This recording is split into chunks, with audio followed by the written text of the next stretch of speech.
Good Welcome to the morning, good morning, good UFC Breakfast morning. Show. Welcome along. As you can see, it's that Monday show. Uh, don't feel so bright today for some unknown reason, but hey, we'll get on with it. I hope you're well from everybody that's watching. So welcome along. Um, are you well this morning, Win? Are you I'm never had a good? better, never better. Yeah, I know you've just had a nice delivery there for your healthy Yeah, lifestyle. That's my happening. healthy air fryer. Absolutely. But anyway, let's crack on with today's show, and then we'll have a chat with the audience. Again, welcome to all watching across all of the platforms. Thanks to everybody that works behind in the background. Don't forget, if you could hit the like button for us, or even dislike, it just supports us and helps us grow as a channel, and helps us get to other NUFC supporters out there. Subscribe; it's totally free. Hit that bell for future content. We do 7 days a week content. 95% live. So as soon as we start to go live, or there's a video coming your way, you will get a notification. We also do some pre-recorded stuff as well. Um, if you want to support us and help us grow, you can become a member for a small monthly fee. That will give you a chance to win a prize at the end of each month, as well as behind the scenes members only content that we put out there. We do a lot of stuff, a lot where our other members come on board and talk about Newcastle. So again, if you become a member, you will get all that information. We've also got a web page out there, which is nufctalk.tv. If you've got 5 minutes spare, it's totally ad free. Go and have a look at that. My mate, the mighty here by the side of me, keeps that regularly updated for us. If you've got a question, try and put a Q in front of that question, and we'll do our best to look at it if it's relevant. Apologies again for not mentioning all of you, especially if you've got a lot to get through. But we'll do our best to have a look at most of your comments, and anything relevant, we'll try and read out. But if you want to guarantee it, then what you can do is just send us a super chat. Follow the press, put your cursor on the dollar sign, hit that, and you can send us a super chat, and that will guarantee your message read out. If you've got any gifted memberships or any new members that come on board, you will be thanked and highlighted as we go along the show. So again, obviously we've Well, still. the first thing, Gary, please, is Ian Fleming's in saying, your mic is low, Gary. Not mine for a change. Well, there you go. I hope that's That's better for you. better. That's better. Yeah. Because for me, I am bouncing across the screen here on my volume. So I don't know why this happens sometimes. Because when I do a test on a morning, I can hear myself talk, and in my earphones, I suppose they all sound deadening. I sound really loud, but apologies to all the people out there if you couldn't hear me very well. To some, that will probably be a great thing. Thanks, Ian. That's better, he says. Well done, buddy, for letting me know, because Thank it's you. nothing worse than going through the entire show, and then when you look back at it, it looks a bit crap. But anyway, let's have a look at who's watching this morning. Well, we've got Ian, we've got Roger. Good morning, guys. Good morning, And Johnny Johnny NUFC. NUFC. Good Afternoon, everyone. afternoon. Indeed, thank you ever so much, guys, for coming on board. And we'll have a look at a few others when they come. So where do we start? Shall we start with the internationals? We've still Uh, got obviously a couple of games to be played. I mean, when you actually look back at it, there's some quite nice stats out there. Some of our boys have done really well. I was just talking to you. It's really weird. And again, I don't know whether this is the first time ever that we've had three boys play in the national side, the first 11. And obviously that's been done before. But ever have we had three under 18s play in the same side as we have today? Unfortunately, they were 1-0 down with 5 minutes to go the last time I looked against Germany. But we got Sean Neve, Shahar, and Zanussi. Zanussi was a sub. I don't know whether he actually come onto the field. But again, three Newcastle younguns in the international scenes at under 18s level just proves how much movement we've had down at the academy level. And I think that's, like I say, that's a bonus for me. I'm not sure how you feel with. well, it's what's not to like. That's that's the thing. As you say, historically Newcastle's academy has been, you will get the odd one come through every now and then, but very few go on to actually international level making the grade. Yeah. And here we are with three in. Yeah. It is crazy, isn't it? When you look back at it and think, it's 20 odd years since the last time we had three international players play from Newcastle, and we saw that with the likes of Batty, Lee, and Shearer back in April '97, and then obviously yesterday when we were playing against Ireland, we had Tino, Hall, and Gordon play, and as daft as it looks, and again I don't know.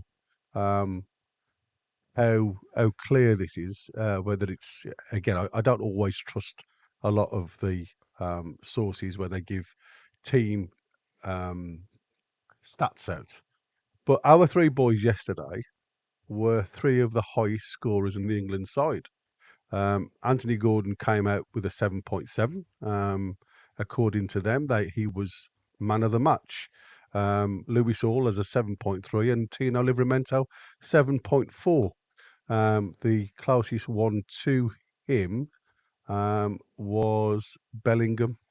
And believe it or not, they only put Curtis Jones as a 6.7, these guys. And Well, I thought I Curtis Jones had a fantastic game. as he has done since he's been called up, to be fair. Yeah. And, I mean, Walker got a 7, Gay got a 6.8. So I think that just proves their worth. But anyway, you can only play what's in front of you. And Tonali scored for Italy, which is great news. Isak scored for Sweden, and obviously Anthony Gordon scored for England. So nice to see the lads scoring. It's nice to see that Isak scoring for Sweden again now since his return. So obviously he's coming back to fruition. And obviously you've got young Lewis Miley called up to the under-21s, the England under-21s. So the only thing I'm going to say to that is, and obviously, as I've just mentioned, you've got three lads in the under-18s England squad. So I think Eddie Howe deserves, and his staff, a bit of an applause. So take a bow, lad, because Yeah, indeed. that is some going. And like I say, I haven't mentioned any of the South American players just in that lot because, as we all heard, I mean, Paraguay beat Argentina the other day, and Miggy played a blinder for 90 minutes. So, man. Bruno had a bit of an indifferent At game. inside left, though, that's the thing with Miggy. When he plays for Paraguay, He does, absolutely. Plays in a different role. 10. He plays more of a 10. Yeah, exactly. And is that something that Newcastle are missing out on? What a $1 million question. Well, it is, isn't it? I mean, we all know that Miggy's, limited. I'm not saying he's going to be perfect, but if ever we're in a hole, it may be something worth considering. If we get a couple of injuries and suspensions and whatnot, but again, you're kind of putting Miggy in for Barnes if you're going to do that. Or Willock. Or Willock, yeah, well, yeah. But then again, as we all know, he's got the legs to track back and everything else. But as Miggy got the technical, is he technically gifted as much to actually get us the end product? And I'm not sure whether he can, if I'm honest. No, but again, but but he keeps on doing it for Paraguay. For Paraguay, absolutely. And to be fair, Paraguay, I've moved him around. I mean, he's been outside left, he's been inside left, he's played on the right hand side, he's been all over. But obviously, we all know his position from past is a number 10 slot. So for me, though, you see, because we've all seen him coming off the right hand side onto his favoured foot, which is left, and he scored some amazing goals through his purple patch. Yeah, that was a purple patch, though, wasn't it? And it was. But for me, like I say, I don't think playing him on the inside left position. It's more of a link-up play between midfield and forward line because obviously he's limited on his right foot, and we've seen that so often. I was saying on one of the shows last week that whereas I would have always been averse to selling Miggy for coppers. Yeah. I think I've kind of flipped on that now, and if we could get sort of 10 million for him, we paid 23 million. We've had what now, seven seasons, 8 seasons Yeah. out of him. So we've had our money's worth, because back in the dark days, there was only him and ASM who were and Wilson, of course, who were carrying the team through. And it was a disaster if he wasn't available. Yeah. And it was always a source of glee when he did come. If he was injured, when he came, well, at least we've got Miggy back. We've got Miggy back. It's crazy. Isn't it? And Bruce was forever bemoaning the fact, well, I've never had my best players available, and yet weirdly, when he was available, he didn't used to pick him. So anyway, it is what it is. But I think now, to be honest, we have outgrown Miggy. I'm sure he'll do a great job for somebody, but I think it won't be for us, sadly, because I've got a soft spot for him. Well, like I say, he's been here that long. I mean, like I say, he's gathering dust. Bless him. I've just seen on my TV win. There's a question from Johnny. Do you guys think that Trippier will leave in January? Actual fact, yeah, I do. I think there's a couple of them that will be vying for the exit door in January. Again, you say, will he leave? What type of money do you think Newcastle will be asking for? And I think that's the $10 million question, because Well, more importantly, what kind of money will Trippier be asking for? yeah, but don't forget, If Trippier's not that type of player. If you remember when he was in Spain and he come to us, he took a wage cut. I don't see Trippier as being that type of player where he'll demand a purse to move. I think if he understands now and realizes, and we saw, even with the movement, if you like, the trajectory of what Tino's done, getting his cap for England, he's moving forward in the right direction. In his own mind and his own age now, he's going to say, "I am down the pecking order." Obviously, with Kraft's injury now, he's going to be a prominent figure up until Christmas, because obviously we need support, and we'll go on to availability in a minute as part of the show. But for me, when I look back at it, I do think that this is probably the perfect opportunity for the likes of Trips to go. But how much would you expect to get for him? And like I say, that's you know, the question I wanted to put out to everybody else. How would you value Trippier? Because of his age, because obviously now he's starting to pick up one or two injuries. He's obviously getting a little bit slower. Is he the player that we bought? Well, obviously not. We've seen that he's deteriorated over the last couple of seasons. But I still love his mentality. I still love his brain. I still love the captain's role that he plays when he's on the field, even though he doesn't wear the band. He still goes on there and he's part of that unit. He's still talking to the youngsters. He's even talking to the youngsters on the sideline. So, for me, he plays a big part in Newcastle, but I'm not sure whether you could do it for another season. So, for me, I think January is the perfect time. What's your thoughts? Well, I think Trips was our most important signing of the last 20 years, bar none. And it's up to him, really. If he wants, and he is the type of player, I believe, who wants to play. And if he wants to play regular, every week, first team football, he more or less knows he's not going to get that here now. Mm. And it depends upon him. What does he want to do? Because I agree with you. I think he may take a pay cut, but how much of a pay cut would that need to be? Who realistically would be interested in Trippier right now? Well, I It's mean, not going. It's not going to be a top six No. Premier League side. Well, I mean, he has mentioned in the past, though, he'd be inclined to move even into the Championship to get game time. And, Right. well, not into the Championship, but he did mention about dropping down into leagues, lower leagues, obviously to gain experience coaching and things like that, because that's his next avenue, according to when he was doing that chat. So he wants to focus on obviously gaining experience, and I know it sounds crazy, but sometimes by taking a step backwards and playing lower league stuff, it actually embraces the mindset about the difference in attitude and attributes towards, you know.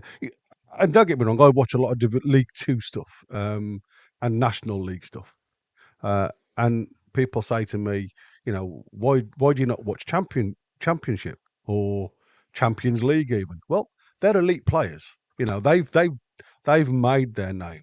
But what embraces me is, and what I like to look at is what stops lower league players making that jump into the top band. So when you start to analyse the way these guys play tactically, mentally, and everything else, you can gauge. Now, I remember seeing Dele Alli at MK Dons before he went to Tottenham, and it was one that you could pick out of somebody that could play at a decent level. Um, Even though he was playing at lower level. So for Trips to drop down to that level, if he wants to go into the coaching role, it would be a massive boost for him to adapt his mindset to the performance levels to go along and play with these guys. Does that make any sense? Well, yeah, of course it makes sense. Will he want to do that? That's that. That's the That's thing. here and now.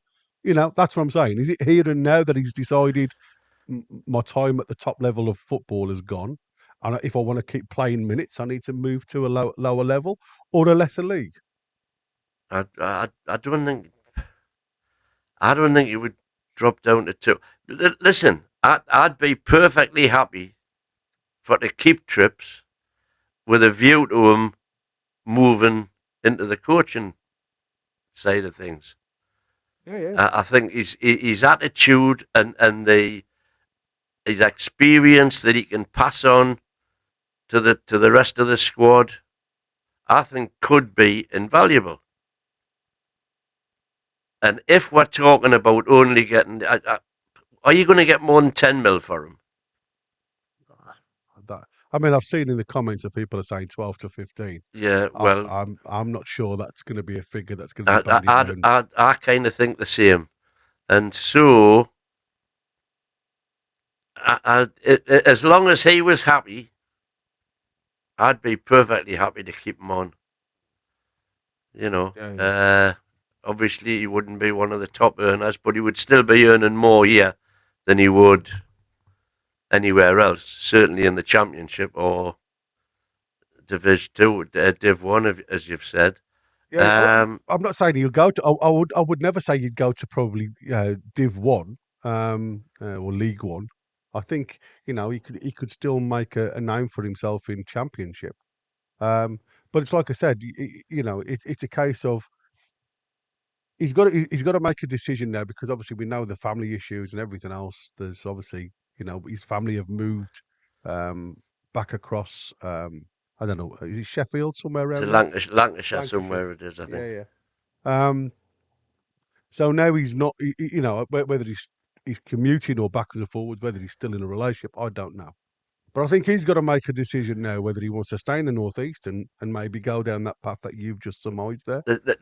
When his form dipped last year, it was no coincidence that it dipped after he left the England camp, and he was,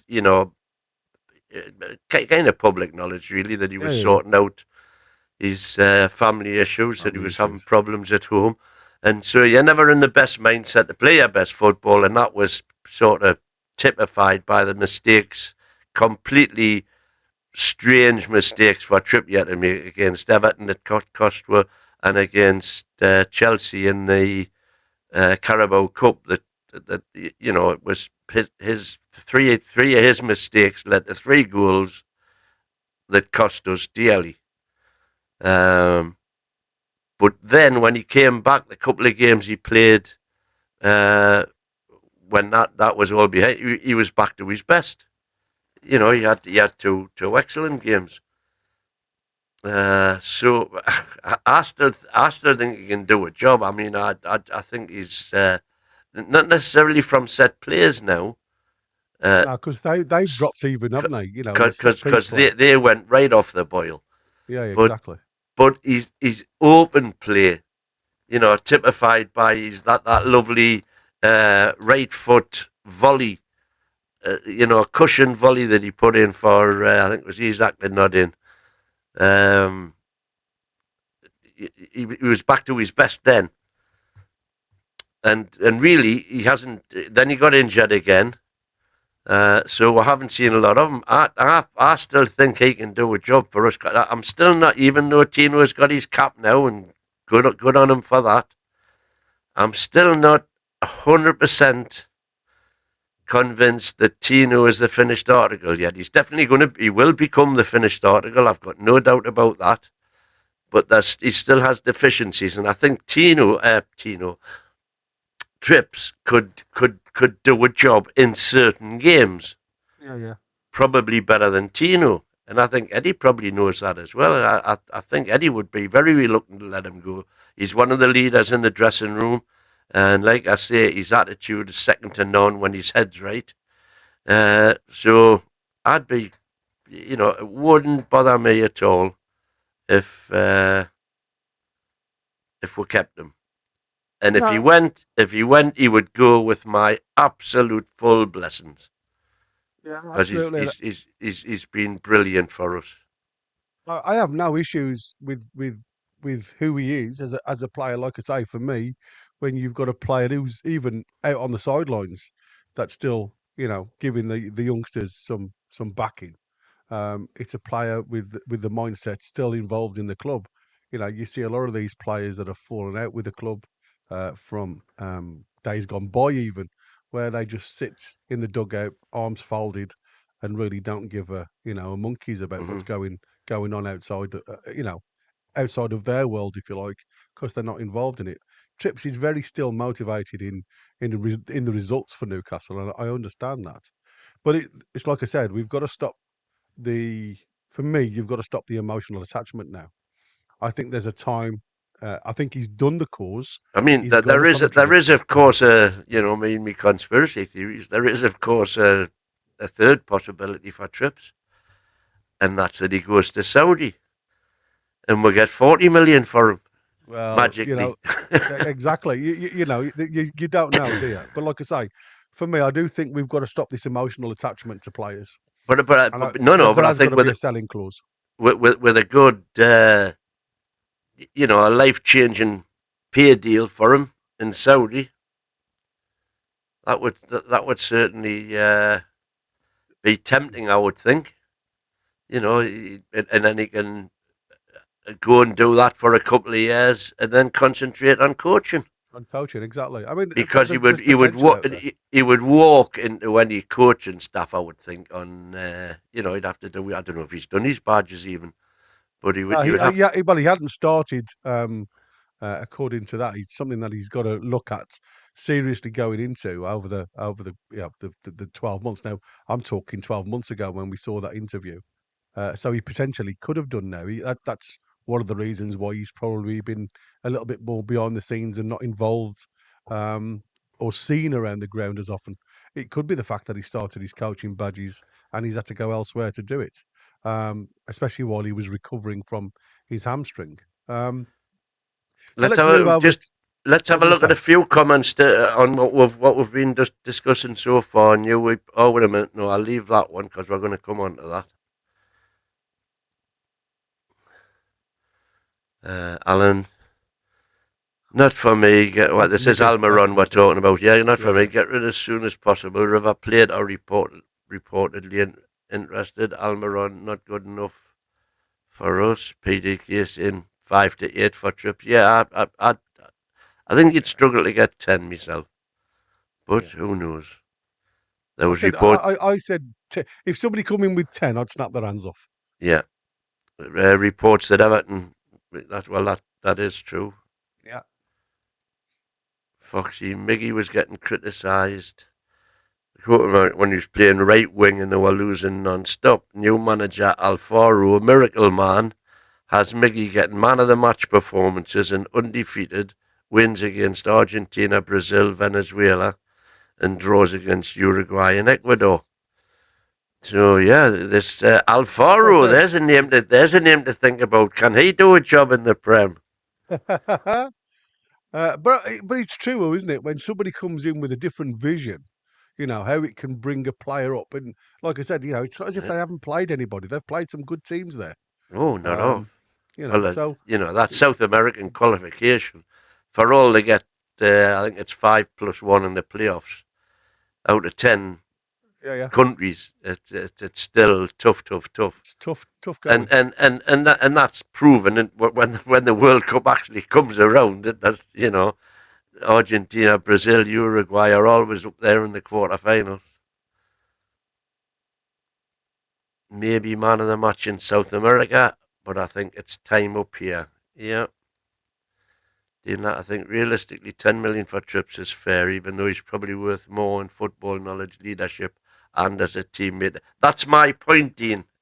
Hello, Dean Latt. I haven't seen you before. Welcome, Dean. If you've been in, apologies for not having noticed you before, but certainly that's my philosophy there, right there. You've summed it up entirely. 10 million for Trips would be good money. Yeah. But is he worth more to us than that for his football knowledge, leadership, and as a teammate in Newcastle's current situation? That's up to the individual. It's great for the Well, support, it's and up it's to great him for and the it's up to coach. Eddie. Yeah, exactly. But it's up to the person because as after it looks, when it goes sour, one player can create a domino effect, and that's what you've got to work against. I love Trips. I love Trips for what he does for the club as a whole, and what he brought as a player. But like I say, when you start to look back at what he's doing now, um, he can lead us to having goals conceded because he does make some errors. And again, he's not so quick anymore. Like I Yeah. say, we all wanted him Well, in he's in the never been squad that because of quick, his to be delivery. fair. No. But his brain was always quicker than everybody Yeah, else's, so he'd recover that's right. before the danger got there. And that's what I said. You can have all the pace in the world if you haven't got the football mentality. No, it's the Um, first half second that counts. Absolutely. And for me, it's like I say, what I loved about Trips was the delivery of set pieces because it was like having, that somebody who can come on there, and we all remember the goal against Man City when he tucked it away. Phenomenal goal. And it's things like that, it's what he contributed to set pieces was a big plus for me as well as not only his mental ability, but even that seems to be dwindling now. So Yeah. it's a case of, you know, again, we've got to be a Well, club he that was top of the stops Premier League for assists, for in assists. Yeah, 22, 23, but that yeah, wasn't yeah. necessarily from set pieces. No, that's It was combined. all to do with the Miggy triangles Yeah, absolutely. And and that's what I Miggy. said. When you look at it, it's a case of can he ever get to that point? Because that's what we're looking for now. Can he Yeah. ever get to that point? And I'm not sure he can. So anyway, Peter's saying we need Trips to stay. What happens if Tino gets injured or suspended, by the way, as Kraft is out till February?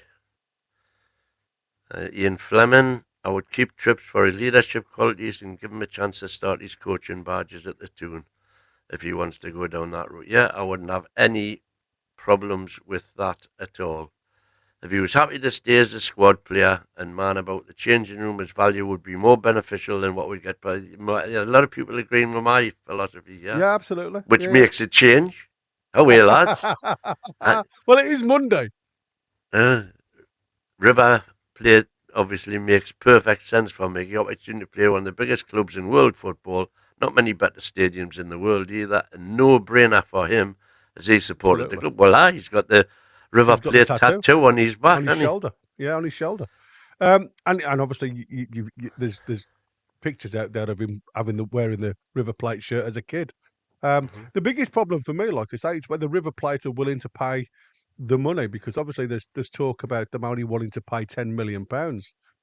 which Newcastle have currently, even when you look at FC Charlotte last season, it was more the finances. They only wanted to pay 9 million because of Miggy's request of the wage. So there's a number of issues that's still got to be covered before we even look at Miggy disappearing, to be fair. If they're willing to pay around about 15, I think it could be a go. Yeah. So that's all the stars there. I'll get rid of them so we don't put them up again. I've just seen another one I haven't seen before, which is that you've just put up, Gavin Fuller. Gavin Fuller. I haven't seen his name before. Hello, Gavin. Hello, Wouldn't Gavin. sell Welcome to the trips channel, son. unless we replace him. And like I say, Indeed. that goes also for, like I say, Miggy. You've got to think about it's time to go. And now J7 looks as though he could be a potential gap filler on that right hand side. I suppose the question's going to be is, do we need another right winger in January? Well, in my eyes, we do. And maybe that moves us on to the next topic of conversation. I know you've starred one in there that's going to be related to something we talk about in a second. Yeah. But let's Trips talk is a about quality this. player, but he can still do a job. But I'm of the feeling that his personal issues are getting in the way, and he wants to leave to get a fresh start. Well, that's perfectly understandable. Trips getting older, costly mistakes. I think that I don't think the costly mistakes were because he was getting older. I think the costly mistakes were more down to his mindset at the time. Trips or Craft, not both. Yeah. We need Trips to stay. What happens if... we've done that one. Yeah, it's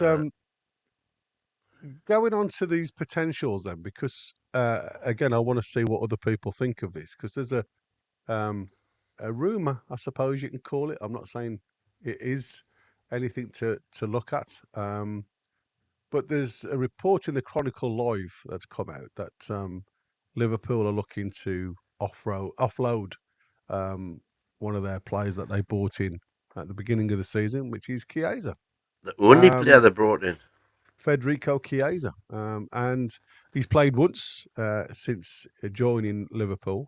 And it looks very much like there's going to be some movement in January for him going out on loan. And I think this is something that he's discussed with the club. And what they've written down here is one big name United were linked to over the summer was Italian international Federico Chiesa. With the forward opting to join Liverpool after being told he had no future at Juventus, the 27-year-old was Arne Slot's first signing at Liverpool at a cut price deal of 15 million, but has failed to make much of an impact. Now, I know there was some injury concern at one point, but the chat here goes that the rumour of a potential return to Italy, with talk of a January loan move to Inter Milan, was mooted. Sources at Liverpool suggest there are no concerns over Chiesa, with the winger struggling with injuries. However, he has made just one Premier League appearance so far this season in all three competitions. He's missed the last 5 matchday squads, not even being involved, and he looks to build up match fitness. And this is from Tutto Sport. Yeah, and from being a regular in the Italian first team, he's not even making the squad now. No, exactly. And then, so Tutto Sport report that the Italian champions Inter are now ready to make a move that could put Newcastle on red alert when they weigh up transfer options in January. Now, obviously, what we've talked about and what we've Geordie done straight in no way with Chiesa. But would you not say? Listen. I mean, we all know he's, like I say. I've just been saying to win. We all know he's Santa Claus. He's notoriously goes missing around December time. Whatever that reason is, I have no reason. But if he comes as a free and he gives us a little bit support and depth on that right hand side, is he not worth a punt on loan? Especially if you get some of his wages paid up by Liverpool as well. Depends on what they decide to do. Let's have a look. because, like I say, he's not made any contribution to Liverpool's team at all. And like I say, there's Geordie Dan. Thanks, PDK. Yeah, please, guys, if you wouldn't mind, if you're brand new, we'd love you to subscribe. We do this Monday, Wednesdays, and Fridays. But usually on a Fridays, especially during the season, we'll have a look at the presser on a Friday and discuss that early morning. On a Wednesday, we look like we're probably going to be moving to a little bit later in the day to 2 o'clock, just to try and catch some of the different traffic around. But like I say, but if you wouldn't mind, just for while we've got a little bit of a delay, hit the like button for us, or even dislike. Again, goes the same way for us. It just moves us out there to go and get the other support from Stop telling Newcastle people to fans. dislike women, will you? One or the other. I mean, like I say, it doesn't matter. But I'm sure everybody knows us by now, and they love us. Anyway, just for information purposes, Chiesa on 120 grand a week at Liverpool, Yeah, which isn't a lot, and mate, is it? and When he's you on a look he's at on a 4-year contract. So he's not gonna. I know what the Italians are like. Yeah, that's yeah. terrible. That's what is it? Not what sort of phobic is it? As in what? Xenophobic. That's Oh, xenophobic. yeah. Yeah. Xenophobia. But I think the Italians are interested in money, so I don't think he's going to go anywhere to take a cut in wages, unlike our beloved trips. Well, it's like I said, is he worth the punt as on loan just to cover us for the rest of the season? And Uh, that's what I'm I don't saying. think. I don't It think is so personally. I'd be quite happy to see J7 on the right there. well, that's what I'm saying. But And then again, that, if we start getting injuries, and then you've got the likes of Miley, who can, it's going to give Miley time. It's going to alleviate the long-staffed and Ollie dilemma, and so on and so forth. yeah. It is a difficult one because we all said good morning, Ian. We all said that these guys, like I say, it's literally rife in the chat now about his injury problems, and this was the big concern. Um, Peter has said, "I'd rather keep Miggy over Chiesa." Um, Hey, me uh, too. as that it looks, and then um, this is Foxy again. Foxy does look at a lot of clubs over there, and he says if you get Chiesa on the pitch, he's a decent player, Yeah, causes mayhem for the opposition, but makes no sense entertaining a deal for him. Never fit those wages, better used elsewhere. There you go. So the that's voice what I'm of saying. reason. Absolutely, and like I say, I understand all of that, but like for me, if there was a deal to say that you'll take him for half a season, just to the end of the season, to cover us. And again, none of us really know. I mean, I know my mate here says we've got lots of money to spend. Obviously, if you go and watch some of the other issues, we've got Craig, what's the name, saying that we haven't got any money. So Craig Hope. So if you balance yourself in the middle and say, are we going to have to go into and look at the loan side of things? Is this not a player that you could go in and dip your toes in the water with no massive future commitment? And just say, if he is a decent player that can get you out of a little hole to fill a space that we are limited on.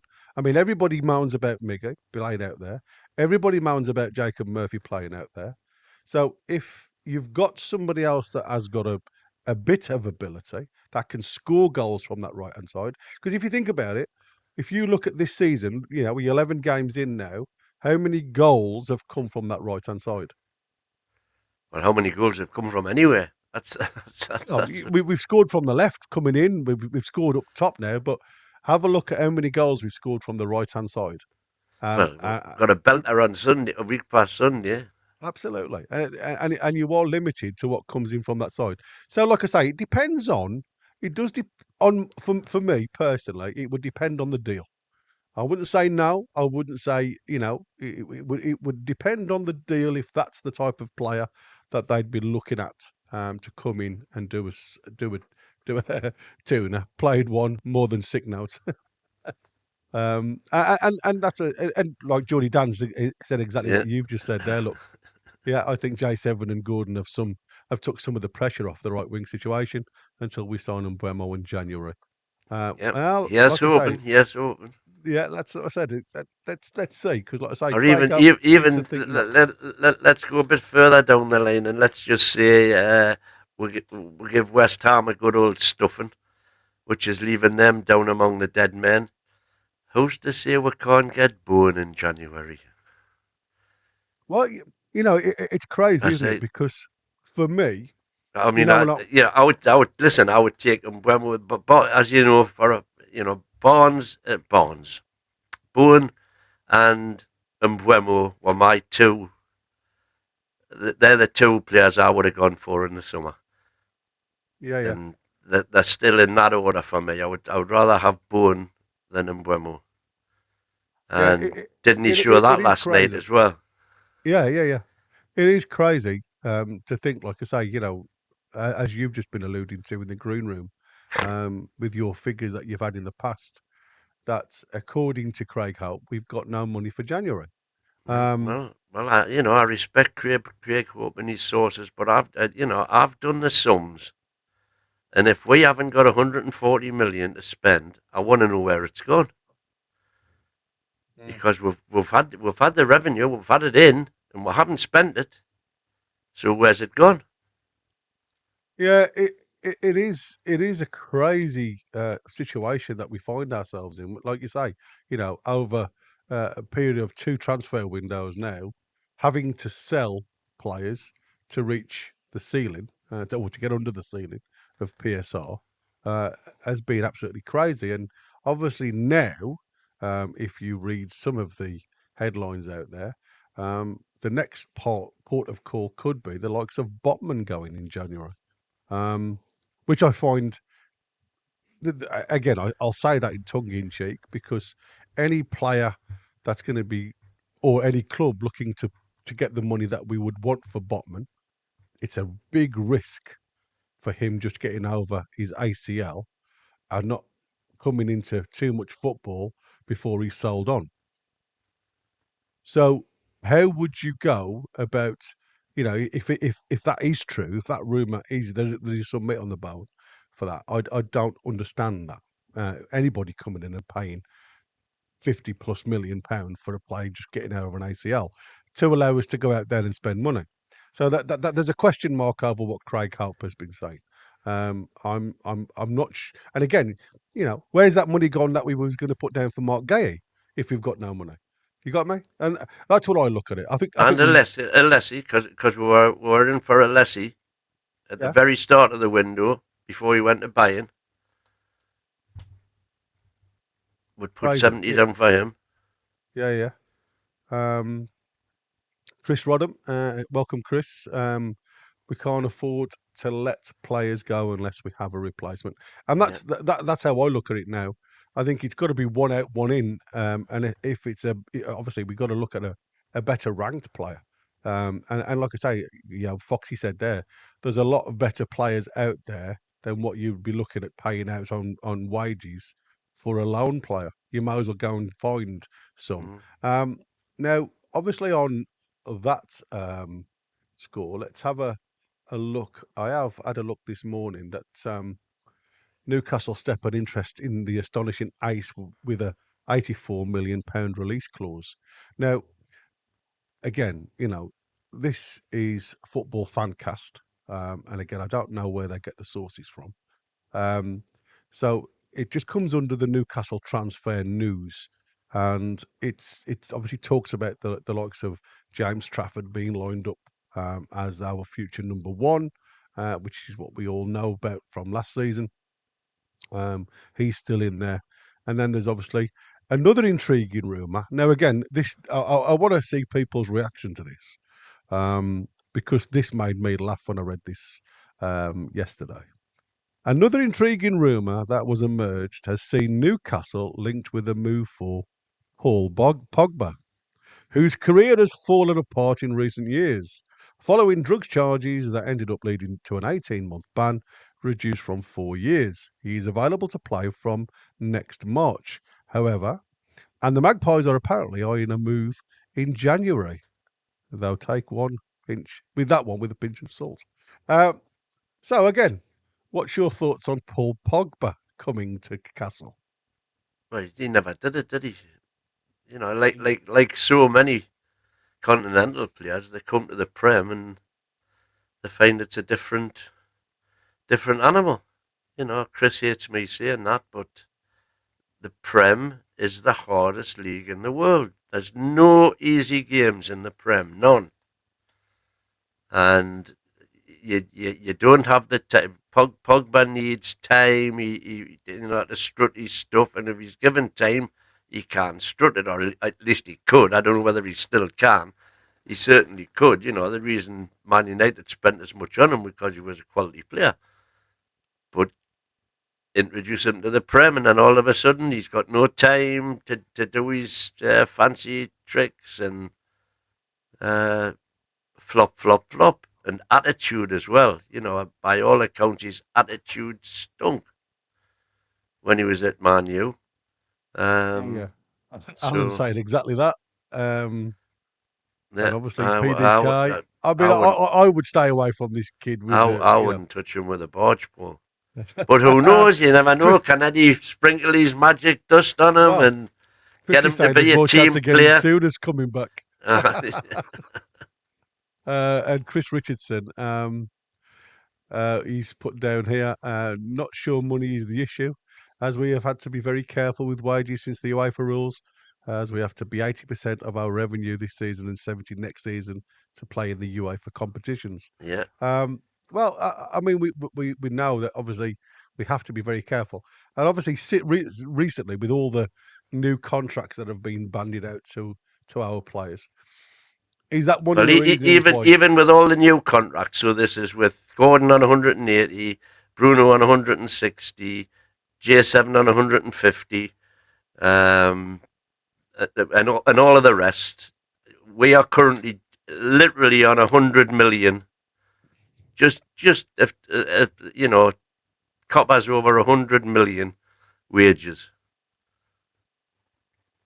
and our current income is a tad over 300 million. So in terms of the wages to revenue ratio, we're comfortably within that. So wages are not going to be a problem there. Yeah. Yeah. The man himself is in the chat. You're crazy, man. Pogba is class and was good for Man U. They're just rubbish. Well, I'm not sure. What a surprise! He wakes up and he's disagreeing with us. Well, what's new? Geordie Jan agrees with you though. He's not an Eddie player, and Foxy has put down that Pogba's ridiculous ability sadly made some big mistakes in his career. Still very immature, 31 now, but acts like a teenager. Yeah. There's probably some truth in that, mate, to be fair. Mark Cooper. I'm all for Peter Pan syndrome, by the way. I have that myself. I still think I'm 19. Well, there's nothing wrong with that. Nothing wrong with that at all. Craig Harpnell's nout, talking out of his bottom. No, well, I disagree with that completely. I think Craig Hope knows a lot more than people give him credit for, and I like a lot of. I like most of his work. To be honest, I think he's very good. Yeah, so which is not a popular opinion, because most people think because he comes across as being so negative all the time, but all he's doing is stating the truth. Yeah, well, I mean, you loved him from the Bruce days because he was one of the stalwarts. Well, exactly, yeah. Questioned, told it like it was. Yeah. Questioned why he was on the golf course and not training the lads. I have an impression that no one will sign in this January. We must do our best to achieve Cup and Prem, as in Europe, next summer. Will be interesting. Well, like I say, if we don't spend big money in January, that says to me one or two things. Either PIF have lost interest in the project, or they're looking to replace Eddie. Yeah. I mean, that's one of the two. One of the two. if there's no backing this season, you have now got to start questioning what's going on, because that will be Yeah, 3 transfer windows correct. without any incomings, and just literally outgoing. So that instead of growing the squad's getting thinner and thinner. So you have got to start questioning that. And just while I'm here, guys, you can see, um, uh, just if I remove, sorry, I've just put that on. I'm gonna put Raging Phoenix's quote on there. And again, for me, we are promoting our youth team players. I mean, obviously now we've got an issue. We've got Alex Murphy that's probably going to be having to step up to the first team. And if you've noticed in a lot of our behind the scenes stuff now in training, if anybody's had a look at the lads in Riyadh doing the warm weather training, there's more than a few of the youth players out there that obviously are experiencing. I'm not going to say making the jump, because obviously they're not. They're just experiencing first team training, getting to know the players, working alongside the players, which helps them a lot. But again, like I say, it's not something that's finished yet, and I think there's going to be something in the background that will eventually move players in a forward motion to progress, potentially to come into the first team, or at least give us some scope to probably be moved on elsewhere. Yeah, I already put that one up. Sorry, Wayne. I wouldn't trust you to count me piggy bank, mate. No. Well, there you go. And Um, Foxy's saying Pogba always needed to be guided on the pitch. Juve had Vidal and Pirlo to help him. France with Kante. mm, And Alan's that's true. saying, agree, Win. Craig knows more than we do. Yes, as a journal, contacts in the game. And the Toon fan, immediately followed by Mark Cooper. I disagree with you, Win. Some of his stories have been absolute rubbish. Well, I'd like you to tell me which of Craig Hope's stories have been absolute rubbish. Because a lot of people say this, and you ask them then, well, which particular one are you talking about? And all of a sudden they can't answer you, because Mm. it's just a narrative that's been created that people latch onto. Well, it's like everything else, isn't it? You're always going to have people that say, there's stuff out there, but that's clickbait. You know what I mean? It's Yeah. it's it's how they put out the stories to throw you in. And we've commented on this many a time. The way journals have this idea of, you know, making or stretching the truth. Let me just I say mean, that, the stretching the truth. Chronicle are masters at it. You know, Absolutely, absolutely. they'll come up a £168 million transfer dilemma, Yeah, yeah, and yeah. and the 168 million is made up of four separate Four players' separate things. prices. Yeah, exactly, exactly. And that's what I'm saying. You've got to take it. This guy's got a job to do. He's got to make it good so people follow it. Um, but that's journals full stop. That's just not him. Yeah. I'm not saying that he doesn't exaggerate the truth at times, because all journals do. Um, but it'll be interesting to see where we go. There's an interesting one on the card. Do you think Man City will come in for Bruno in January, as they need someone to replace Rodri? It wouldn't surprise me if they do. I know they're interested in him. Well, And I'm not the sure. the question then becomes, would you sell Bruno? And if you would, how much would you sell him for? I'll tell you what I would say. If anybody's going to give me more than 100 million for Bruno, I'm going to take it. Well, if our current situation, our Out of financial our situation. crown jewels, the one that I think we can't afford to let go is Bruno. Well, you've got Tonali to jump straight into his purse, haven't you? Yeah. You know what I mean? I mean, I know that's going to sound really crazy. Um, somebody's just said that my mic's really low again, and I don't know why that just keeps doing that, but it does. Because I haven't changed any settings, so apologies again, guys, if my mic sounds a bit low, but I can't turn it up anymore because. But mine's fantastic.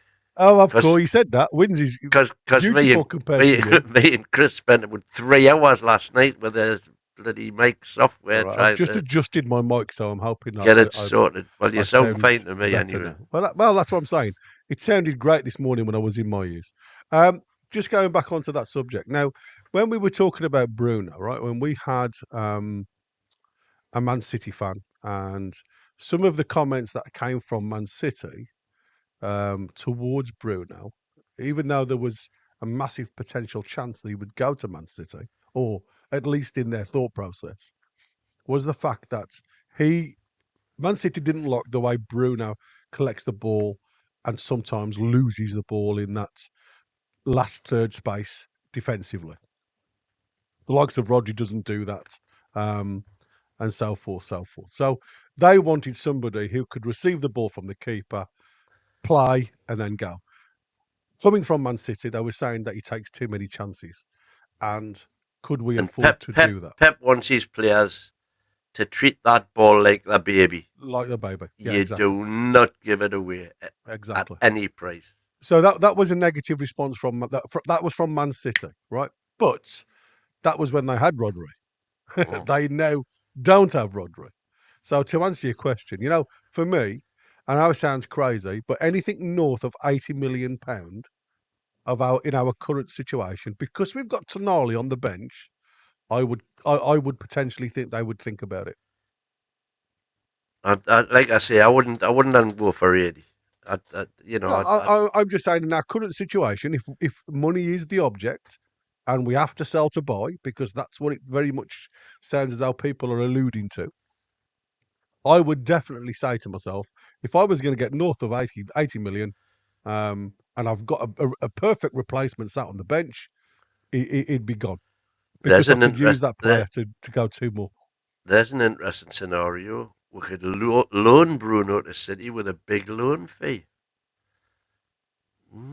That's what I'm saying. I mean, there's a possibility, isn't there? But would Man City want just to loan? Because we all know that Bruno has said, like, his heart's with Newcastle and everything else, but he wouldn't say no to a move elsewhere if that was. And again, you've said many a time that it looked very much as if he was the one that was set to go with the interest from Man City in June.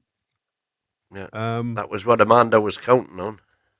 Yeah, and by all accounts, you can question that and say, is the interest still there? Is the interest going to wane a little, or is it going to be the one that's going to drive it in January? And now, again, I keep saying it's a lot more difficult in January to sell players and to buy players.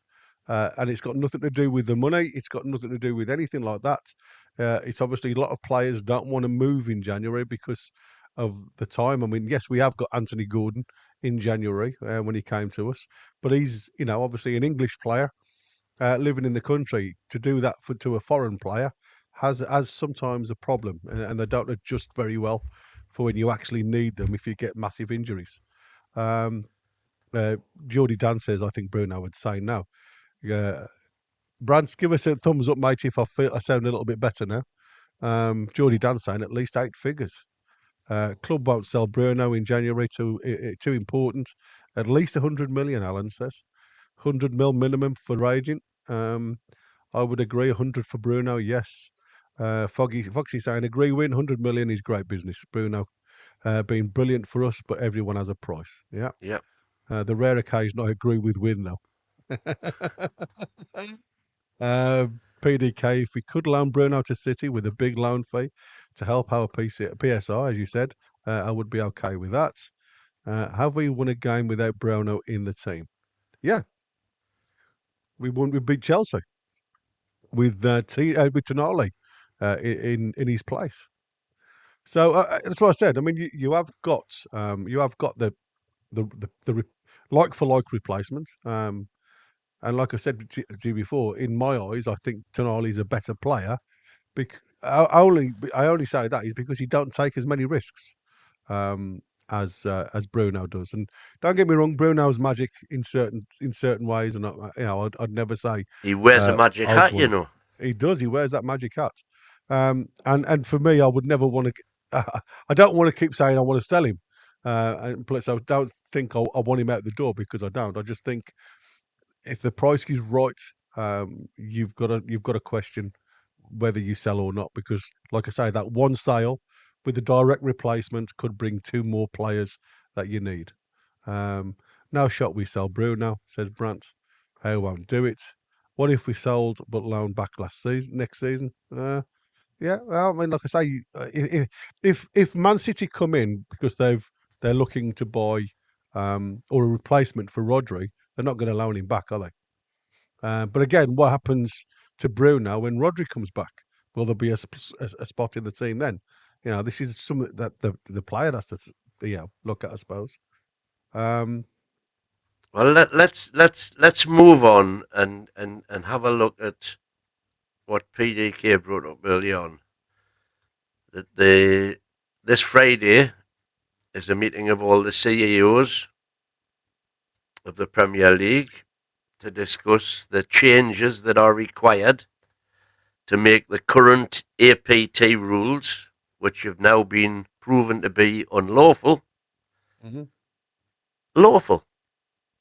And in answer to that, in the light of the fact that they've called this meeting on Friday, Manchester City have sent a letter to all the Premiership clubs, and they're warning that if they make rash changes that they will argue have not had sufficient scrutiny to make them fit for purpose. The shareholders are set together in London on Friday to have their say on the proposed amendments. The APT rules, which ensure all commercial deals which companies are linked to are independently assessed. And Man City have written to Newcastle and all other 18 top-flight clubs to state that the proposed changes to these regulations remain unlawful. Although Simon Cliff, Manchester City's general counsel, insisted Man City are strongly in favour of robust, effective and lawful regulations. He said it was essential to have the tribunal's full verdict, as one very possible outcome was that the tribunal will declare that all of the APT rules are void. How can the clubs meaningfully discuss amendments to rules without knowing if those very rules even exist? He wrote. By rushing through this consultation process and tabling the proposed amendments for a vote before the tribunal has issued its final determination, the Premier League risks further costly legal proceedings, including potential claims for interim relief and damages. So they're saying, effectively, if any changes are made on Friday, which they still believe are unlawful, then they will be suing the Premier League, so in effect the 19 clubs that they've sent this letter to, for damages. And those damages are in the multi-millions. So the clubs have to decide whether they are prepared to take the risk of doing that. And from a Newcastle point of view, that whole episode, if you want to call it that, can only, in my opinion, be good for us, because ultimately it's going to mean we can get in bigger sponsorship deals from associated parties. In other words, from other PIF related companies, of which there are hundreds. Yeah, it goes on to say about the Premier League have drafted in proposed changes following consultation with the clubs and the assistance of commercial and competition law expert Daniel Jewell KC, who previously presented Mike Astley in the former Newcastle owners' legal battle with the top flight. So there you go. I mean, there's one that rings a bell. Apparently, the Premier League have rejected the strongest possible terms the repeated and baseless assertions from Top Flight of acted in any way contrary to the league's obligation as a regulator or has misled clubs. In a letter sent to Man City before Cliff wrote to member clubs, the Premier League instead stressed that the top flight had acted fairly, transparently, and responsibly in circulating considered proposals for consultation in a prompt manner. Um, I think there's, for me, this is what I said to you before. I think the Premier League are trying to be crafty by saying that it's not the act isn't unlawful. It's the way it's written that's unlawful, and that's what Man City are fighting against because they think that this is going to be rushed again, and it's going to cost another umpteen £1 million to get it sorted. Will it be an overnight sort situation that gets sorted? No, it won't. Like we said this before, this could go on, as daft as it looks, longer than the 115 issues that Man City are now obviously involved in. And I believe that comes to a head in December, I believe. This legality now that they're going through as well with Man City could run well beyond that. Yeah, well, the Premier League, in response to Man City's letter, themselves wrote a letter and to the clubs, and they've said throughout the consultation, the league has reflected upon all feedback provided by clubs, including from Manchester City Football Club, and sought the opinion of leading counsel to consider the proposals. That Man City does not agree with the proposed amendments or with the timing of the process being undertaken does not mean the consultation itself is deficient or that the league has failed to comply with its obligations as a regulator. So Man City are writing to the clubs and saying, better watch your backs because we're coming after you if you don't get this right. And the league are countering that with, listen, lads, we're okay. We have done everything right.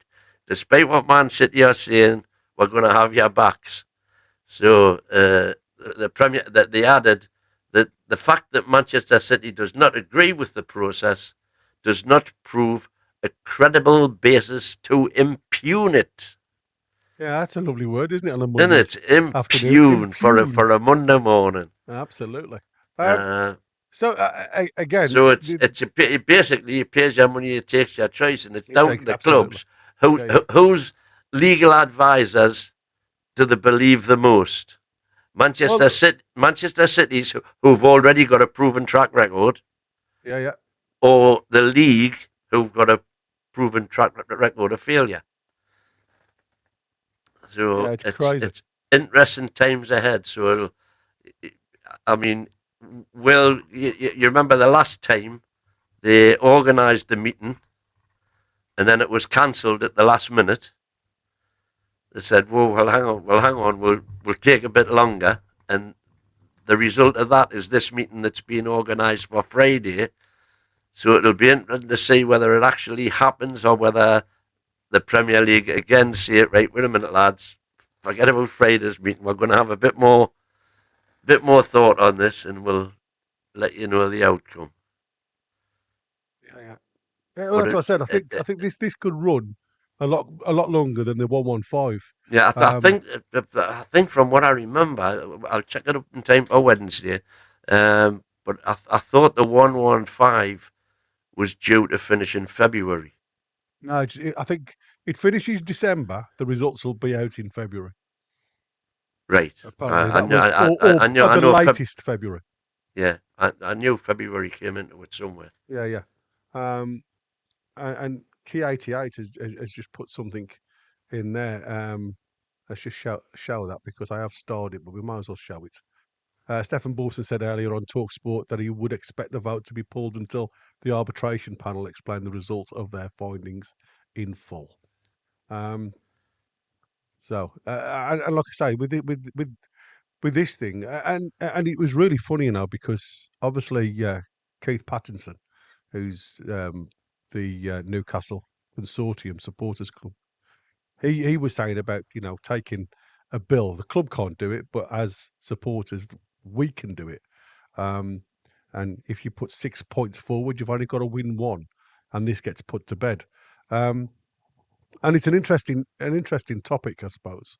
The biggest problem is the only people who make money in all this will be the barristers that are dealing with it, because we all know that they're in it to obviously put points across and counter arguments and everything else. And for me, if it's illegal and it's unjust, and the competition laws are being twisted to stop Newcastle from being the next Man City, like I said to you before, I don't understand why us as a club haven't joined Man City with our own legal representation and made a similar claim. Because surely, if you're Well, going off one, I think it's being, well, first of all, we wouldn't have any. Man City, in this particular case that they won, was arguing that they had done the deals. They'd done the deals with Etihad and with the bank, yeah, which was going to bring them in. with the sponsors. With this one, that was going to bring them in. They'd signed the deals, and it was going to bring them in total something like £130 million. But those deals were prevented from happening by the Premier League's APT committee. And then so Man City argued that committee's rulings, that those deals were out with the regulations, and proved that the regulations were unlawful. Da-di-da-di-da. Yeah. So they've got they are now £130 million out of pocket, which is what they're saying. Watch your back, so we're going to be claiming this 130 million. Exactly. Now then, Newcastle didn't risk bringing deals in which could be counted as against the regulations. Newcastle didn't do that, so they've got no evidence to put on the table to say, look, we had these deals signed up because we didn't have any signed up, because we were waiting for the APT regulations to be challenged.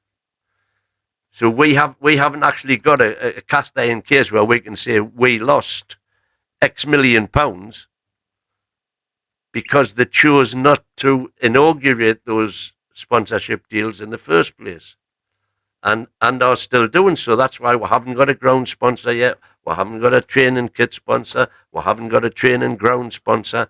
All of this is big money that can come in, but which hasn't done so yet. Yeah, exactly. But on my count, what the reasons why I said I don't know why we haven't, forced the issue now, was because there's evidence now saying, as we saw those emails, that this proposal was only for us. It was to stop us. Oh, absolutely. So that's a direct quote, if you like, from this email that was sent by obviously somebody. You can only assume from the cartel, to the neighbouring cartels, to try and stop us moving forward. Now, like I say, for me, that alone is enough to go with a legal team and say, surely that's anti-competitive. Without Man City's thing, that is totally away from Man City thing. That is a personal vendetta to stop us moving forward. And for me, like I said to you before, with the money that these guys have got, would have said, you know what, guys, let's get a team in. Let's take these buggers to court and see where we go. Right. Well, like I said, whenever it was, it's about 2 months now since since that year. And I said then, this is the perfect opportunity now for Newcastle to bring in those mammoth sponsorship deals with impunity. There's the word for the day. Absolutely. Yeah. We can bring them in with impunity, because we know that even if they are subsequently found to be, breaking the regulations, that we can say, hang on, no. When we did those deals, those regulations were unlawful. And so again, it makes me wonder, because I'm not as clever as all the financial brains that PIF will have at their disposal. Why didn't they then do massive deals? It was the perfect opportunity. Before the league have a chance to change them, right now we're working on those rules, and they can just do what they like, knowing that even if they break those rules have been proven to be unlawful. So it was an opportunity for PIF to whack in some huge deals. Now, the fact that they haven't done so, is that yet another indication that they've lost interest in the project? Because, and that's what I said. I think there's a lot of questions. To me, it well could be. Yeah, absolutely. Yeah, and that's what I said. There's a lot of questions why we haven't moved forward with this as a legal team. Because, like I said, it's a direct anti-competitive towards us and us alone. So there is always going to be that question: is there a delay in what happens this year regarding where we finish to see what happens regarding PIF? I don't think there would be, but again, like you said, we aren't clever enough to decide that type of stuff. It's an interesting one, but it does go back to make me wonder about certain aspects of the criteria, if you like, if you question sources, and I think it was one of the lads in the chat were talking about the 80 odd million 83 million striker that we're looking to go and have a look at now. If they've got an 85 million release clause, what is the point of even looking at it if you haven't got the money up front, or if it's going to push us above the ceiling? And that's what I can't understand. It's like a case of, you read so many of these stories, and this is Newcastle World, and their headlines is, "We'll see 85 million striker issues. Come and get me play. Alan Shearer may get Newcastle United's wish." And this is the Sporting Lisbon sensational Victor Gyökeres has fueled transfer talks by claiming, "We'll see when the time comes," dropping the biggest hint yet on his future. So obviously he's got a staggering 23 goals in 18 games and put clubs across Europe on red alert. Class strikers are a premium, we know that. So there's going to be lots of interest from elsewhere. Coupled with 43 strikes he bagged last season, Gyökeres does make you wonder why nobody man. snapped him up from Coventry, doesn't it? Well, I mean, obviously that's where everybody was talking about Mike Ashley. When he was at Brighton, selling him to Coventry for £1 million, and obviously from there he's gone to a team that obviously play his way of a style of play, if you like, with Sporting. I think you mean Ashworth, not Ashley. Sorry, Ashworth. Dan Ashworth, not Mike Ashley. Yeah. Dan Ashworth. And you start looking not at not one of his brightest moments here. No, selling not at all. Gyökeres for £1 million. For £1 million, exactly. And you think of where he's gone. Coventry, Swansea, and he's done. For me, he's still not a finished element. I mean, I've seen some of his games. Oh, I think he's finished now. And I'm not sure whether he would be the ideal man for us, because, again, having looked at the way he plays, and don't get me wrong, you've got the perfect partner with him, because exactly. You've got Isaac. You've got the Swedish strike force. Absolutely. But then where do you play Isaac? Do you drop him into a 10? Do you throw him out on the wings? Because we know, obviously, I'll tell you what it would do. Left side. I'll tell you what it would do, straight away. It would get a lot more fans in Sweden. Yeah, it would open up that avenue, I suppose. And obviously, Man United are very, very interesting, because obviously now. Well, I think everybody is. Well, Amorim's gone there, hasn't he? So he's already said that the first thing he'll look at is bringing a striker in January.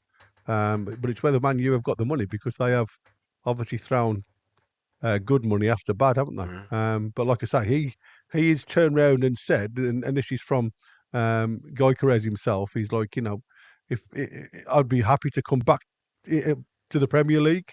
If somebody wants me, come and get me. So that's an interesting one that I noticed earlier on. Player that I'd like to see, if I'm honest. I do think he's a Oh, striker. me too. He's a finisher. But like I For say, example, I would much rather have him than Osimhen. yeah, I think he's a better all-round striker than Osimhen is. yeah. And like I say, That's not to you've got say to I go wouldn't back. have Osimhen, by the way. No.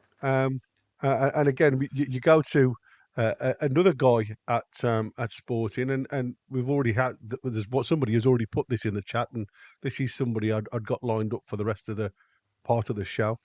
And again, this is again a report. This is again NUFC feed talking on this one. This 17-year-old that's got the £83.5 million release clause. Now, would you spend £83.5 million on a 17-year-old? No is the answer you're looking for. So that there's the gamble, isn't it? Newcastle are determined to scoop up all of the world's top footballing talent at a young age to build a future rather than going out and buying ready-made stars that cost the earth. Now, not being funny, there's got to be some £83 million release clause. There's got to be something beyond that to get this kid away if that's what they're looking at. It's common strategy by big clubs these days, thanks to PSR. So while it may sound like an easy way to achieve success in the future, actually signing these youngsters becomes very tricky when the top sides have the same idea. This is part of the problem with Newcastle face when it comes to their interest in Sporting CP. 17-year-old wonderkid Giovanni Quenda. Quenda is £15 also million according to Transfer Mark. transfer Well, mark, 15 exactly. million euros. Now Yeah, that's obviously that's just that's what I said. That's his price at this present historically moment in time. low. So you Yeah, could probably make that 20 mil. yeah, but it's like I say, you can put a value on it if they've got an £83 million release on him. They can offer wherever they like, and it'll be obviously um, some talks going on if that's the case.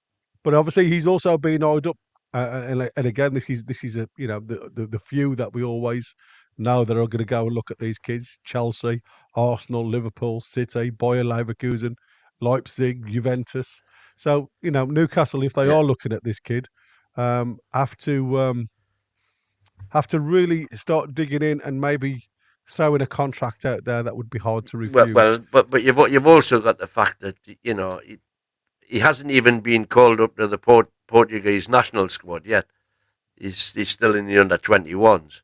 Yeah, exactly. Having said that again, he's obviously worked for Man United's new manager, so if he'll know all about him.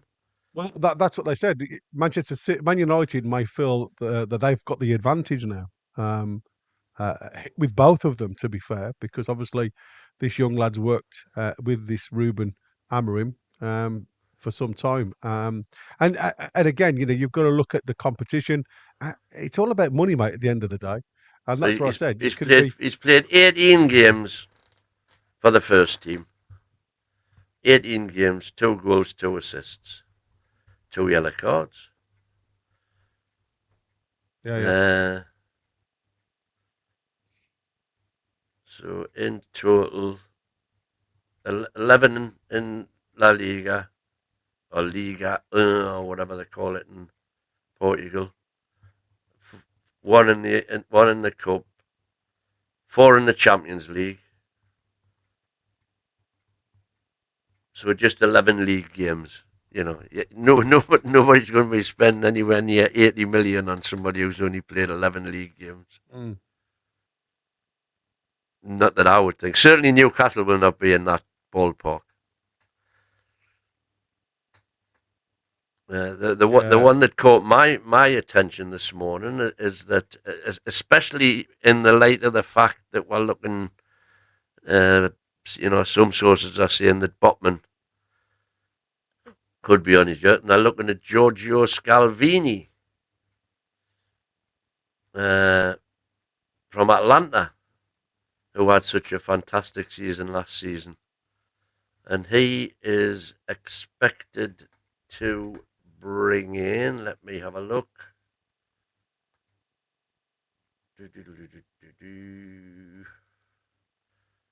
Transfer mark.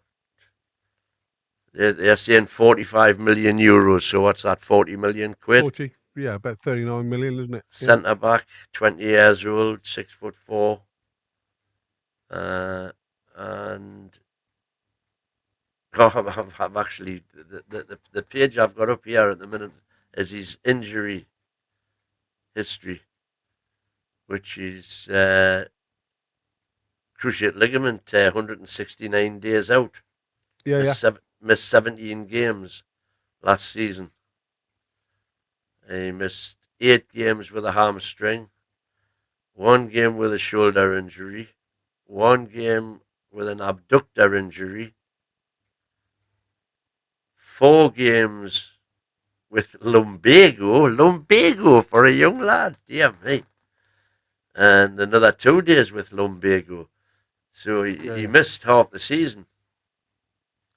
But this season, he's doing okay. Let's have a look this season.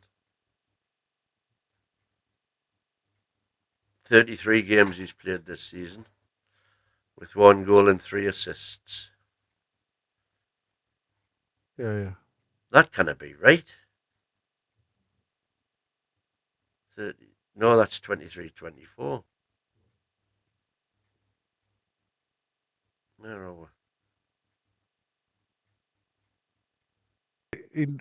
Any info about this year? Yeah, I'm looking for him this year. 24-25. Can't seem to get it up. Giorgio Scalvini.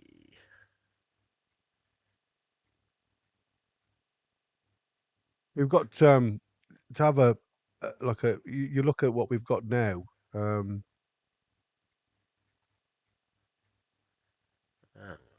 Obviously, we've. Oh, I've just seen that come up now because he's been banned, hasn't he?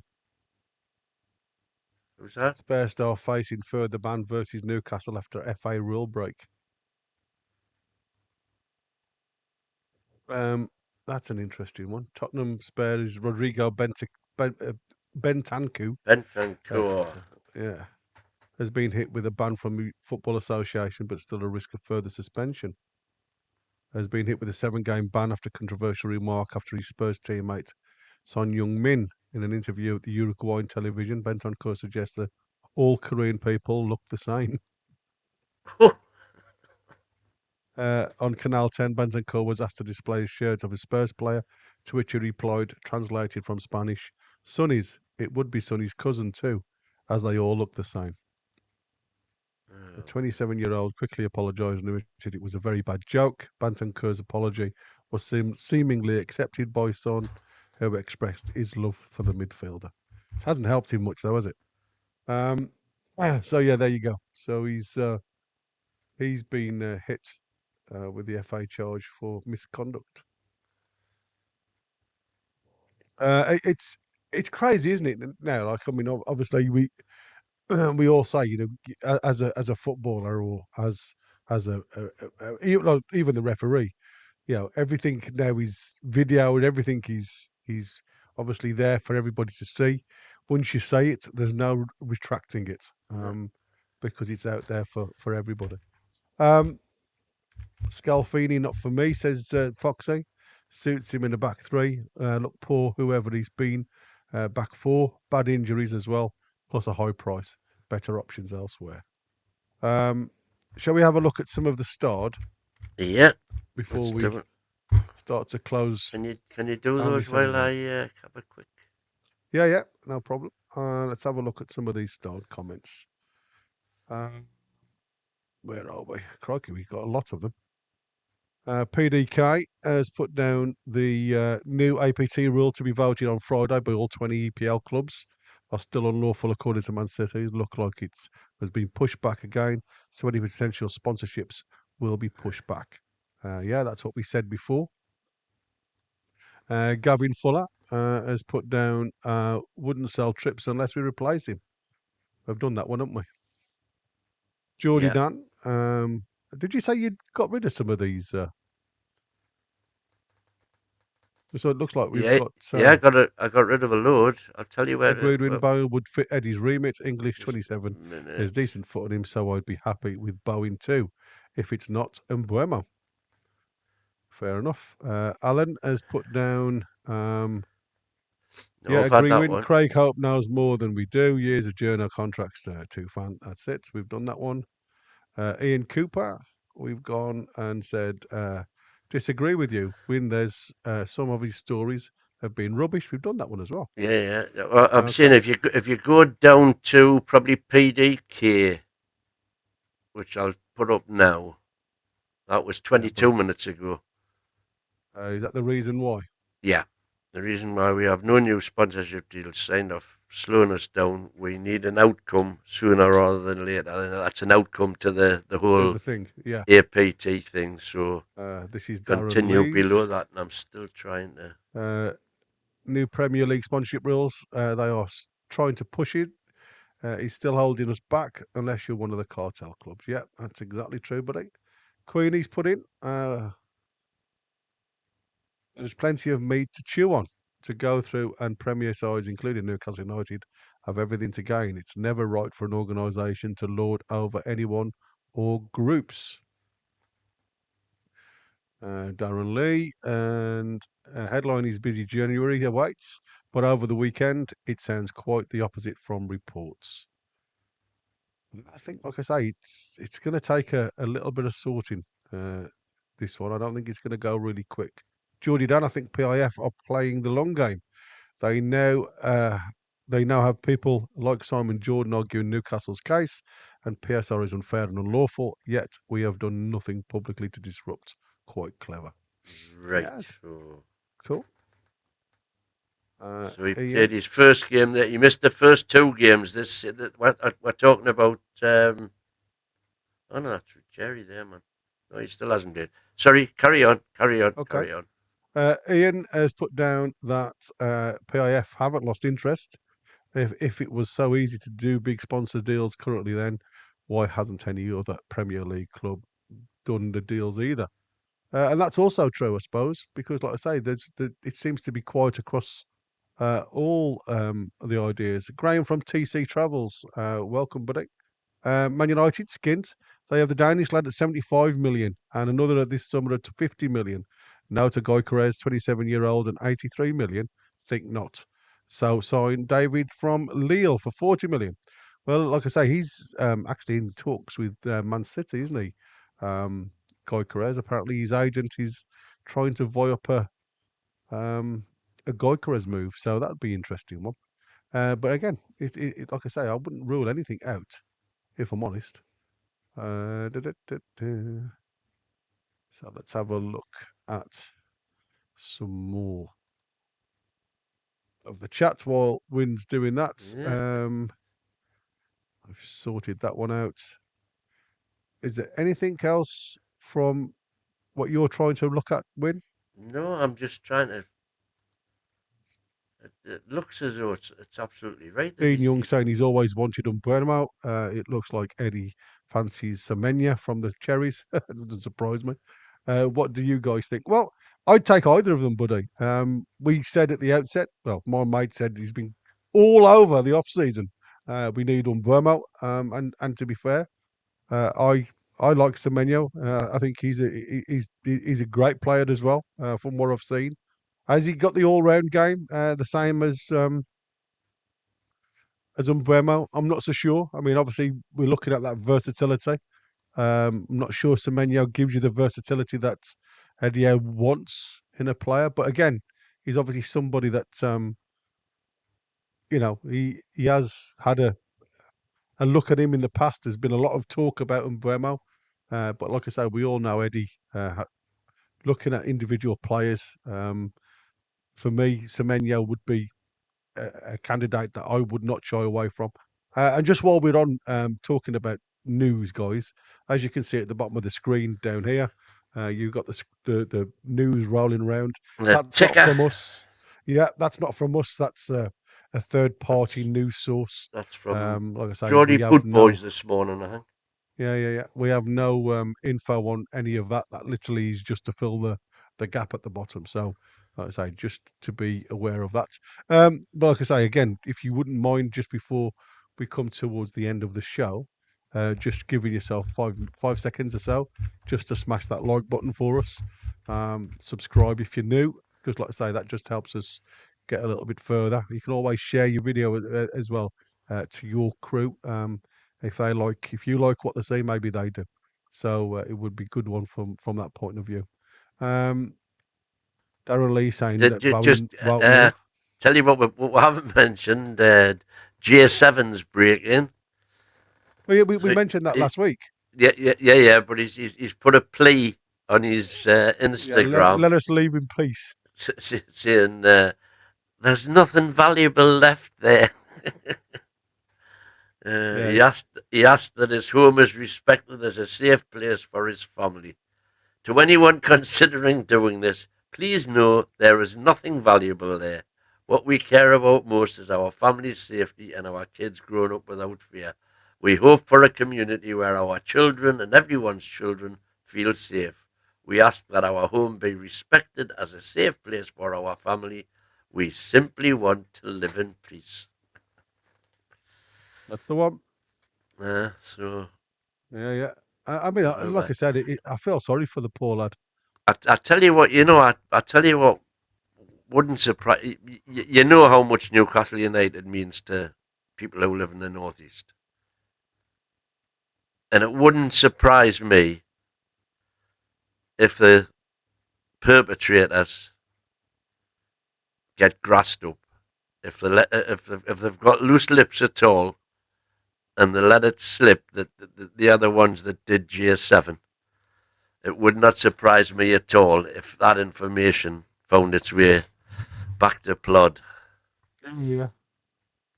Uh, So, here's a quiz question for you, Win. Yeah. How many and how many Newcastle players have gained the 309 England caps? 309 England caps. Yeah. So, how many of those 309 England caps have been Newcastle players? Can you name any of them? Which 309 caps in Well, particular? they just as in 309 caps out there that have been um, England players from Newcastle. There's 42 players that have gained 309 caps between them. Does Oh, that make sense? is that currently playing? Yeah, it could be currently playing and players of old. Who do you reckon it could be? We must have more than 309, man, in total. No, it's only 309. I've got all the players, and it goes all the way back to when you were born, mate, 1901. I mean, obviously, I don't expect you to know them. Starting from 60s when I was there, Yeah, you got go on then. you got Malcolm MacDonald. Okay. You've got So he got uh, 14 caps from 72 to 75. yeah. Who else? Peter Beardsley, obviously. Yeah, 86 to 96. He's got 25 caps. See, I Alan always thought he had more than that. Alan I didn't Alan realise. Alan Shearer. War Allen, yeah, it's 96 to 2000 with Well, 35 wait a caps. minute. So how many did you say that Supermac got? 14. Yeah, Shearer, how many? 35. 35 as 49. Beardsley, Beardsley got 25. 25. That takes that to 74. Rob Lee, Got 21 caps, 94 to 98. 21. That's to 95. David Batty, Uh, Batty, oh, hold on, there you go. 25 caps, 96 to 99. 25. That's 120. Milner, Well, that's a good shout. Uh, let's have a look on the list. Du, du, du.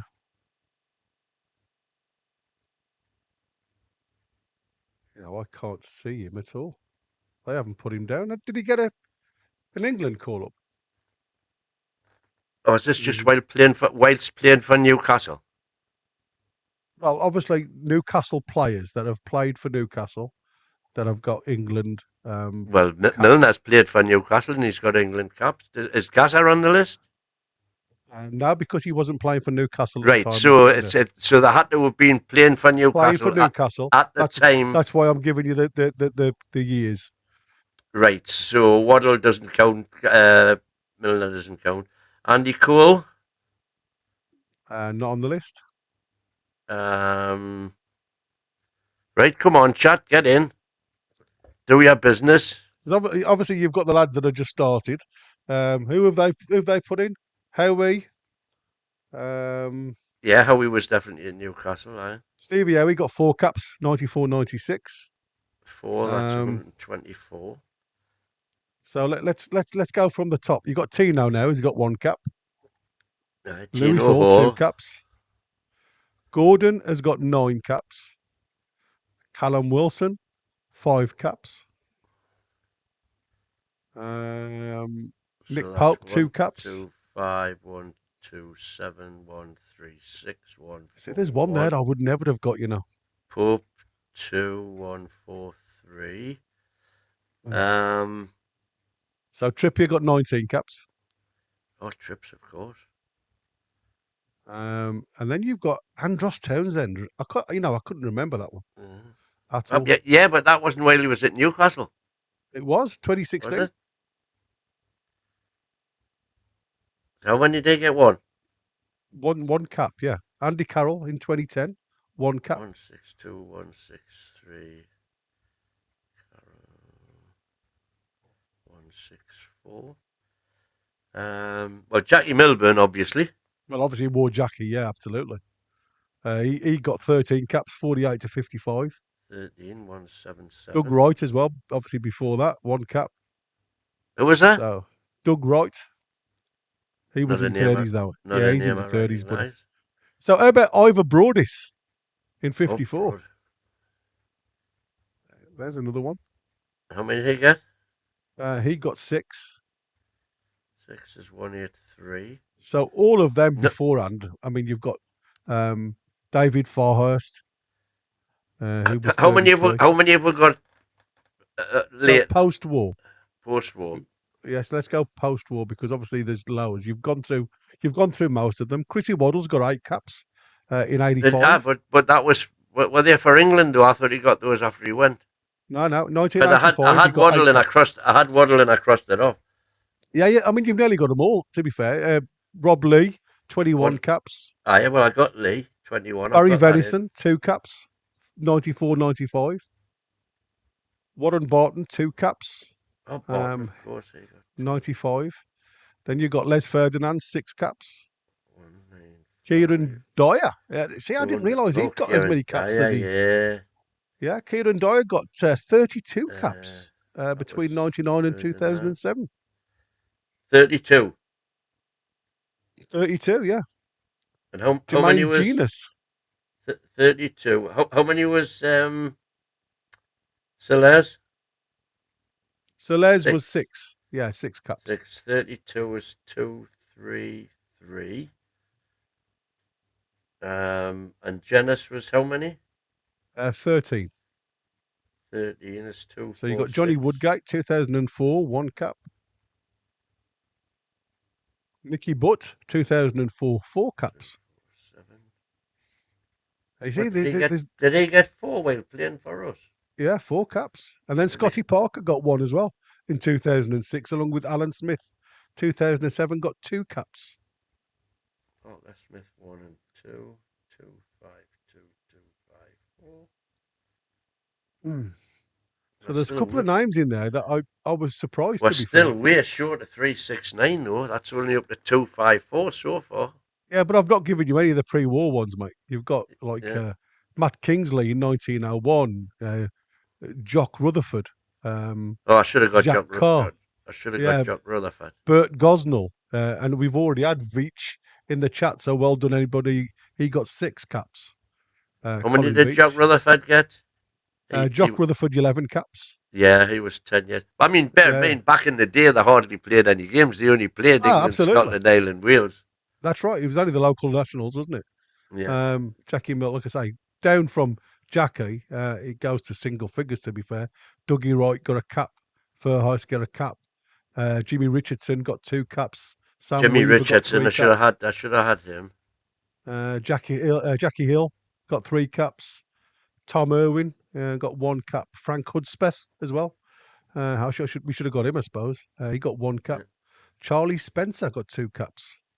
And I love that word. Tadger Stewart got 1 cap. Sounds like a Scottish lad, doesn't it? Tadger Stewart. Yeah, nice one. Yeah. I'll have to refine that list a bit and bring it up. Yeah. Just It's a good one, isn't it, that? Since I the didn't end. realise there was 42 players they've got in England International. And that's from englandstats.com, that one. Yeah, right. Well, we'll have a look at that. So you can That'll make a good multiple choice question on in a quiz night. Absolutely. Yeah. My saying that, you've got a lot to pick from. Indeed.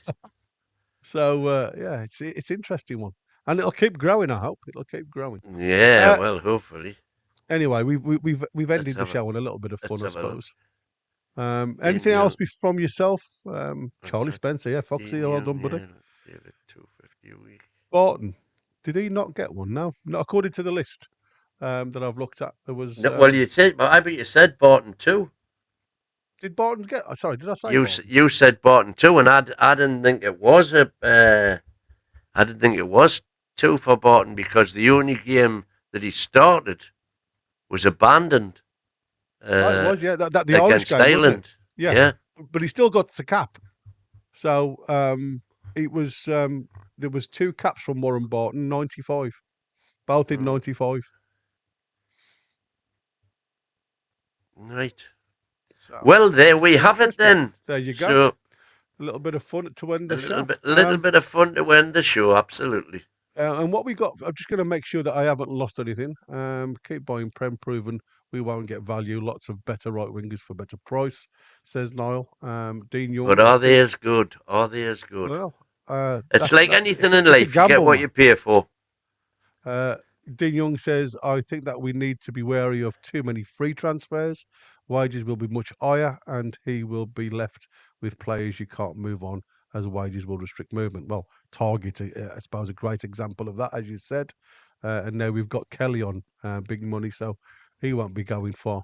Do we want him? Do we want him to go far? Well, absolutely not. No, exactly. Because we're certainly going to need him on Monday. And well done, everybody that got some of the questions. The Connor project there with Rob Lee. Well done. Stevie Howie has said, Shearer, Batty, Gordon, Warren Barton. Nolan never got a cap, I don't think. No. James Cuff got Genus and Dyer. Well done. Michael Owen.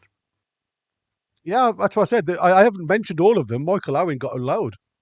He got that would get it up to. That's what I said. I hadn't mentioned all of them because you were still guessing, and I thought, I wonder whether you guessed Michael Owen's 18 caps from 2005 to 2008. 18, so that takes that up to 272. Yeah.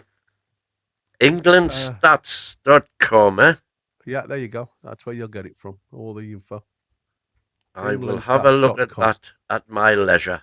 Indeed, there's some interesting stuff out there. But like I say, we're coming to the end of the show. Thank you so much to everybody that's been involved. Questions but like I say, I'm just having a quick look because everybody's just talking about there's some cracking answers in there. So well done, everybody. Speedy's Wales Queenie. You're absolutely right. Nolan didn't get one. No. Woodgate got one. Barton versus Brazil for sure at Wembley. So that would be his other one. Oh, that would be a friendly, wouldn't it? That was the friendly. Yeah. Yeah, but like I say, the other game was against Ireland, wasn't it, when he got called off? Yeah. So, but apparently you still get a cap for that. So there you go. Ben Lassalle scored a welder. Yeah. So yeah, anything from yourself, buddy? No, I think that's it. All done. We'll have some new stuff for tonight. What time are we on tonight again? I'm not 100% sure. Is it 9:30? 9:30, I think, tonight. Yeah, it's usually about 9:30. So, like I say, we have got some stuff that I've got, but again, we won't spill over to later on because Chris does love to bring in. I think Chris, are you doing the football uncensored today, Chris? Or is it because he keeps plugging Football Uncensored his sister club? 9:30. He's just There put you in go. Yeah, there you go. Football Football Uncensored at Uncensored 9:30. 9:30. We plug it. He's plugging the sister channel. So there you go. It's all the same crew, to be fair. It's just that talks more of the Premier League as a That's the whole. Premier League in general, and Yeah, England, of course, and England, as obviously. opposed to specifically Newcastle United. Now, man, NTTV 9:30 says Chris on his Football Uncensored channel. See, that's how to confuse us. Total confusion. Anyway, enough of that. Thanks again to everybody that's watching. Always lovely to get you guys on board and get your opinions on itching certain to topics. get away and try me new air fryer. Yeah, he's got some healthy cooking to do and his exercises this afternoon. I'm the same, busy this afternoon. So we'll see you again at 9:30. We'll be talking all stuff Newcastle. And for now, all the newbies that have come on board, thank you ever so much for joining us. Please subscribe, give us the thumbs up, and like I say, I hope you enjoy the content. If you think of anything that we could use going forward, then please feel free to drop us a line. Use the contact details below. Drop Chris a line, and we'll do. Join the WhatsApp group. Join the WhatsApp group. Absolutely, have your say on there. Come and join us. Feel free. And literally, we will discuss anything that you want us going forward. But until later, ta-ta for him. It's goodbye from him. We're the lasses. We're the lads. See you on the next one, boys and girls.